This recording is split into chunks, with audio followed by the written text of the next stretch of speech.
just before the sun sets, throngs of people fill up the marquee.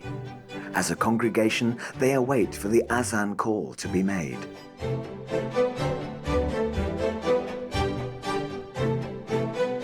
Peace and blessings be upon you all. Welcome to Ramadan 10 Project's Open Iftar here in London.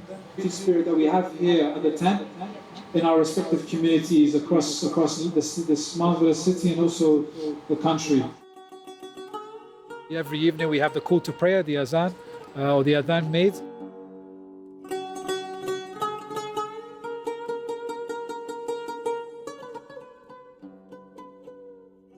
And then after that we have here, as you can see, the prayer spaces laid out for us to come and pray the Maghrib prayer, the sunset prayer.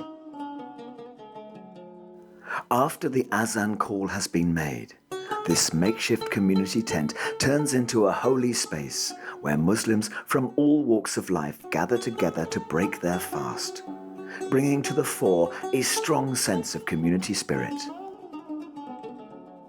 And after we finish our congregational prayers, we then ask everyone to be seated inside the marquee where the food will be served.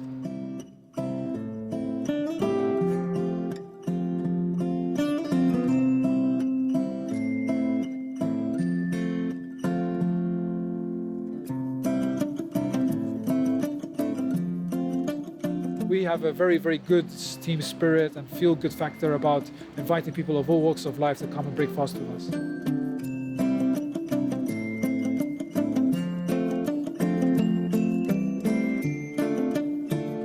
For most of the volunteers and participants, being involved in the Ramadan Tent Project is more than just a social gathering.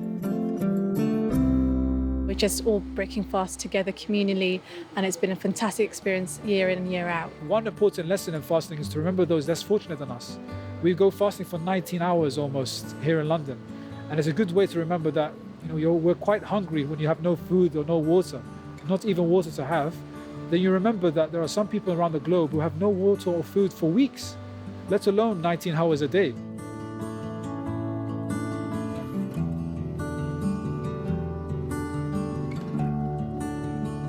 People act of kindness and act of generosity. They cook food and bring it and serve it to the guests. So we have desserts, we have biryani, we have rice and lamb, rice and chicken.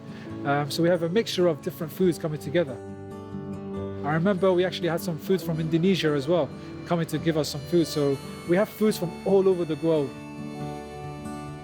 So there are ways of, trying to figure out how many people will attend.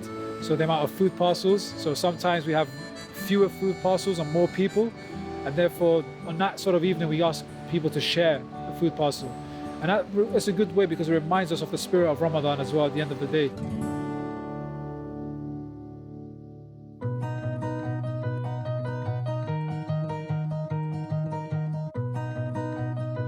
We also invite speakers, so public speakers and people who are popular amongst culture, amongst arts, amongst politics, amongst academics, amongst sports people, people all over civil society to come and join us and share the meaning and the question of what does Ramadan mean to you and what does Ramadan have any impact on you as a person.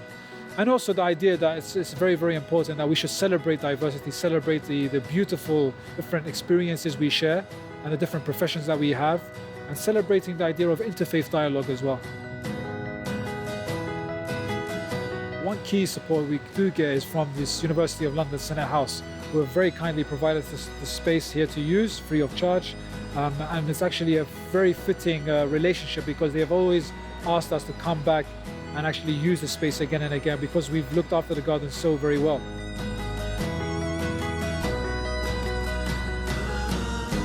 The success of the Ramadan Tent Project sees itself making its mark across the globe. For Omar and his team, this achievement is only just the beginning.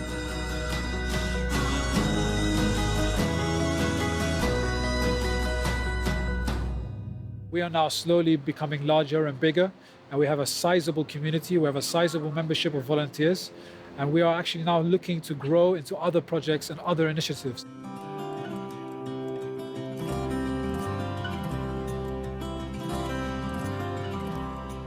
Islam is actually painted in a negative light. And we are here to try and paint Islam in the positive and the truest form of its image.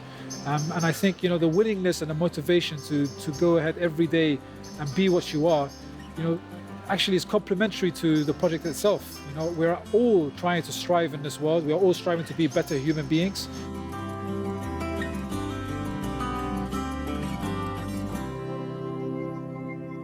I think it's very important that as Muslims, as an organization, you know, founded by principles of the Islamic faith, that, you know, we should be mindful that the best among us are those who are most beneficial to others. So it's a fantastic way of saying that what better motivation do you need by knowing that to become a better Muslim is to be a better human being.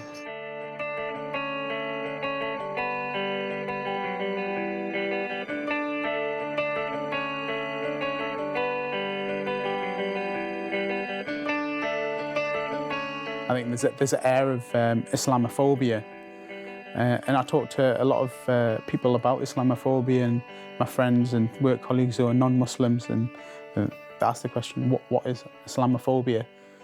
And I try and give them that education that Islamophobia actually exists. It's that fear of Muslims. Why someone would want to fear me, I'm not sure. I thought I was quite friendly, but it's having that education, and rather finding the differences between people, it's finding the commonalities and finding that humanity between us, and educating people, and hopefully part of the work that we're doing will help that.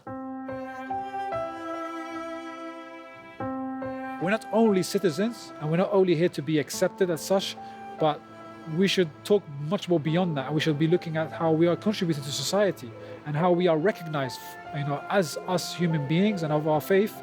We are recognized, and we're not here to try and apologize or trying to be seen as we're accepted, but we're confident. We're confident as Muslims, we're confident as citizens here in Britain, we're confident as citizens of the world to say that, you know, it's very important that, you know, when it comes to charity, and I think, you know, that is very, very integral part of my faith, of the Islamic faith, of the way I practice my faith, and is that to try and give back as much as possible, because everything that we have is being given to us by Allah subhanahu wa ta'ala. So it's a good way that everything that's given by Allah to us is actually a gift for us to use and to give and share with other people of both the Islamic faith and other faiths. And I always say this to many people, that Ramadan isn't just about abstaining from food and drink, but Ramadan is about becoming a better person altogether. That Ramadan should be the springboard in order to become a better human for the rest of your life. Oh Allah, make us all closer to you in this blessed month of Ramadan and in the rest of our lives till the day we pass away. Ameen ya Rabbil Alameen. Bi rahmatika ya Rahman Rahim.